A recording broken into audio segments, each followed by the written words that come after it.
So this is a talk that I gave here at Cactus as a lightning talk, just talking about a little utility that I found. We had to do fuzzy string matching. So the particular use case we were looking at is we were comparing store names and addresses, and we were trying to accommodate for typos to be able to flag two things as, oh, these look really similar to me. Maybe you should look at them and see if these are actually the same thing and you need to merge them. So that was our particular use case.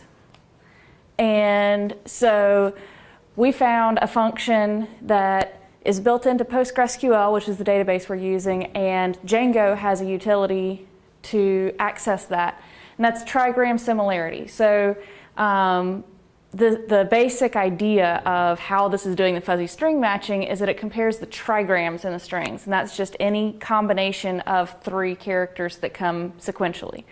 So for example, well, I'll get to an example in a minute, but it gives you a result anywhere from 0, meaning that none of the trigrams matched. There were no sets of 3 consecutive characters that matched between these two strings, to 1, every single trigram matched between the two strings.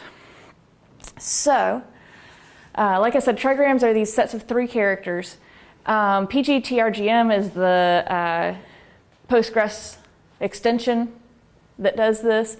And so this particular implementation of trigram matching assumes that there are 2 spaces prefixed and 1 space suffixed. So if we assume a string cat, our trigrams are space space C, space CA, CAT, and AT space. So you see we get kind of all the different chunks, the logical chunks in it. So this right here is the actual execution of it. And this is what I really like because this is elegant. This is all docstring. This is all the code I've got. So this is taking in the query set, the name of the field to search, the search string, the target you're trying to match, and the similarity threshold. And so then this is all it takes. It's this one line of code, well, broken up, but just one line of code sends back. We're using the annotate function in Django, which allows you to do a calculation. In this case, we're calculating the similarity and tack that on to each result. And then we're filtering by that field that we just created greater than the threshold. And that gives us our list of all retailers that come up above our threshold for similarity. So you had 0 and 1 as the 2 values before, 0 and none and 1. I assume that if you have 7 possible 3-character combinations, then if you hit 4 of 7, that would be 0.56, just say? Ish, yeah. Okay. Right. Yeah, I don't know if it's exactly just a straight numerical percentage or if they're doing some statistical adjustment. Okay. I'm not sure entirely how that's going under the hood. No, it's just some sort of value where 0 right. Not at all. And 1 is they're identical. And the algorithm gives you some measure. Right, yeah. And it is, it's pretty close to what I would expect if I look at 2 strings and I'm like, yeah, those are about, 80% similar, where it's like, oh, this is a 4-word name and this one has 1 word different. I'll get something in the ballpark of 0.75. So it's actually about what I would expect for a percentage, but I don't know that they're not doing some statistical stuff. So I would hesitate to say anything definitively on that front. This is an alternative little chunk of code that instead of giving you a list of all of the ones that meet a certain threshold, this gives you the single most similar result. Again, we're just annotating with the similarity, but this time we do an order by and then we pull the last, and that's it. You get the single most similar result. You can also do this, let's see, I didn't put this up here as variation, but you can also do that same thing if you want to only get a result if there's one above a certain level. You can put in a filter in here also, and then it'll give you none if nothing meets your threshold, or give you the most similar if something does. And then, so you can do this on multiple fields, but it'll give you different similarity values, so you'll have to compare each of them. It won't give you a combined similarity value for multiple fields. And then there's also a gen indexing that you can use that will speed up the searching. It takes time to create the index, but then speeds up the search itself. Yes? What was the Trigram similarity class imported from? It's just from the Django code itself, django.contrib.db, I think, maybe. Something along those lines. Without pulling it up, I wouldn't know. But it's in Django itself. If you look up Trigram, Similarity, Django, it'll tell you what the import is. But it's in the Django code itself. Yeah, we had to add the extension to Postgres. That has to be activated on your local Postgres.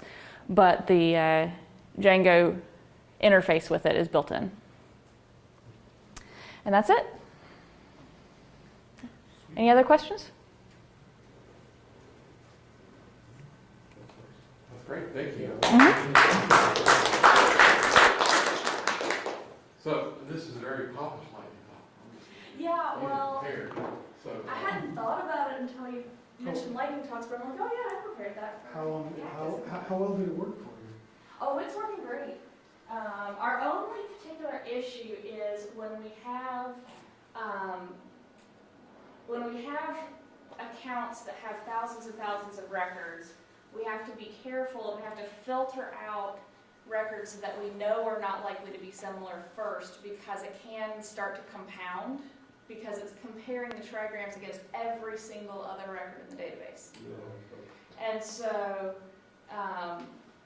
when we're trying to do on larger data sets, we do a little bit of filtering if it's a on view type of thing. When it's an import type of thing, it actually is a trivial amount of time, comparatively speaking. It's just something that we can't run every time somebody pulls up,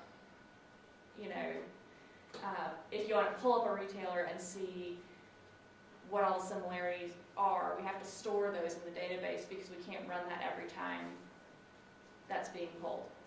So, but yeah, I ran, this is without the gen indexing that speeds it up.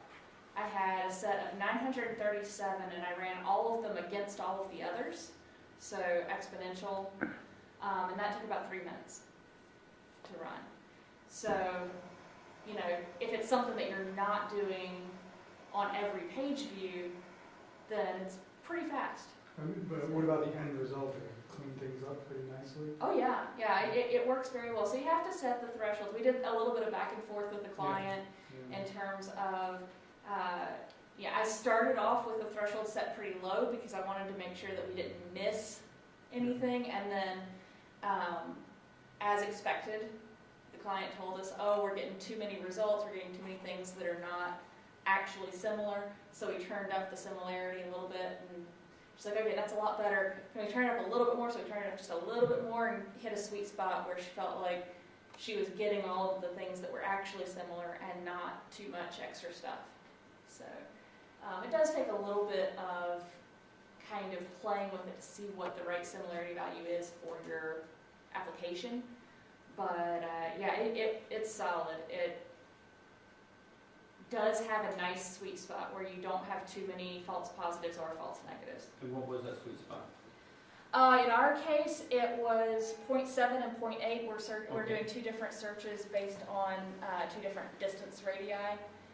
So based on the latitude and longitude that's associated with the retailer. If it has a closer lat long, then we actually use a more generous value. So it's 0.7 for the 0.7 for the wider, 0.7 for the smaller net and 0.8 for the wider range.